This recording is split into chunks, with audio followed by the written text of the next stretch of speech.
Have you ever tried to stop overthinking, but your mind just kept going back to the same thought over and over and over? And no matter how many times you tried to stop it, you just couldn't seem to turn it off? In this video, I'm going to show you what scripture says that we should think about instead of overthinking. Hey girlfriend, welcome back, or welcome if you are new. Here at Sound Mind Women, we help women to grow in their emotional and spiritual maturity so that they can think clearly, respond wisely, and live grounded.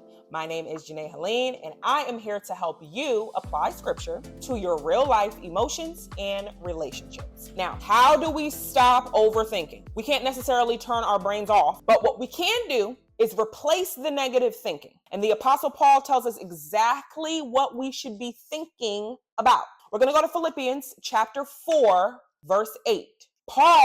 The Apostle Paul, he is writing to the church of Philippi, to the Philippian people, and he says, "Finally, brothers and sisters, whatever is true, whatever is honorable, whatever is just, whatever is pure, whatever is lovely, whatever is commendable, if there is any moral excellence, and if there is anything praiseworthy, dwell on these things." Now, I love that this version, the Christian Standard Bible version, uses the word dwell. It says dwell on these things. We tend to dwell on our problems. We tend to dwell on our emotions, okay? But Paul says to dwell on these things. So right before he says this, because this verse starts with finally, right? So there's something that comes before the finally. What he tells them is that if you're ever feeling anxious, if you're ever feeling worried, to pray.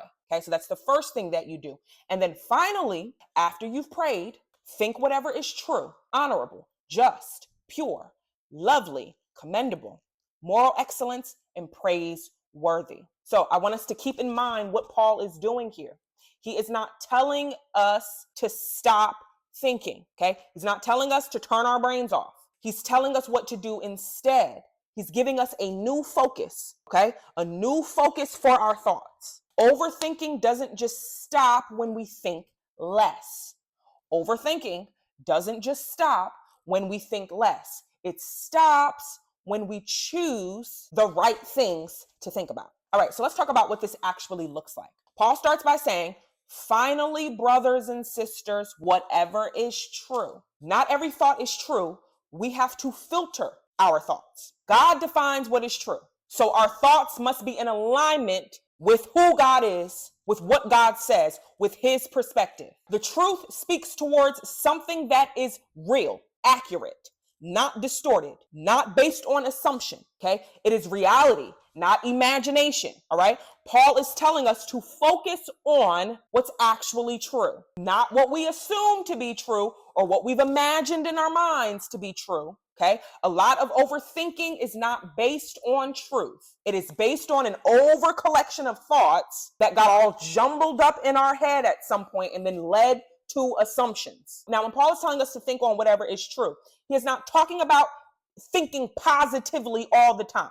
All right, this isn't just about positive thinking. I can only think about, butterflies and roses and rainbows. No, what he's saying is that our thinking just needs to be in alignment with what is true, okay? A lot of the times we try to fix overthinking by just thinking something better, right? By just thinking something a little more positive. That is not what Paul is saying here. He's saying to examine the thought and to ask, does this actually align with truth? Positive thinking focuses on what feels better. Biblical thinking focuses on what is actually true. Those are two different things, all right? So he says to dwell on truth, not necessarily positivity, but truth, all right? So for me and you, when a thought comes in, don't immediately accept it. What do we say here all the time? Pause first and ask yourself, is this actually true, or is this something that I'm assuming? Filter your thoughts. Your thoughts should be aligned with what is good in God's eyes. So we get to decide, what kind of thoughts do I need to keep and what thoughts do I need to throw away based on goodness? So Paul says, whatever is honorable, just, pure, lovely, commendable. Paul is now moving beyond truth, and now he's describing the kinds of thoughts that we need to keep. So not only are we saying, is this thought true, but now we're saying, is this thought good, right? Is this a good thought for me to sit with? Is the thought honorable? Is it just? Is it pure? Is it lovely? Is it commendable? Okay. And then these words are describing something that is worthy. It's right. It's clean. It's peaceful. It's praiseworthy. All right. Not negative thinking or corrupt or something that's going to bring you down. Okay. So even if a thought feels real, that doesn't mean that it's worth holding on to. We hold on to what is truth and what is good. Paul wraps up this verse by saying, dwell on these things. Put your focus, put your attention on these things. The word dwell means to think about, to focus on, to keep returning to it.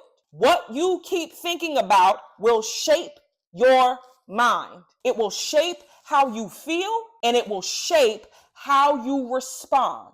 Your mind will follow what you repeatedly focus on. So whatever you're dwelling on, whatever you're repeatedly coming back to is what is going to shape you. When you find yourself overthinking, don't just try to stop the thought. Okay? Don't just tell yourself, I gotta stop. Filter the thought. Ask, is this actually true? And then align the thoughts. Is this thought right? And is it worth holding on to? And then choose what you're gonna focus on. Because again, what you dwell on is what shapes you. All right? Let's pray. Dear Heavenly Father, we thank you that in your word, you have given us the tools that we need to help our minds when we are in panic and overthinking and dwelling on things and thoughts that we should not be dwelling on. We thank you that your word teaches us how to think. I pray that we remember that any thought that is not truth and that is not good, we do not have to dwell or hold on to it. But instead, you gave us what we can dwell on and what we can think about. And so I pray that we continue to stay in your word and continue to grow in this area. In Jesus' name, amen. I'll close by saying this, ladies. Growth doesn't happen by hearing, it happens by obedience. If you are enjoying growing in your emotional and spiritual maturity here at Sound Mind Women, go ahead and hit subscribe and join the community. I will see you in the next video. Take care.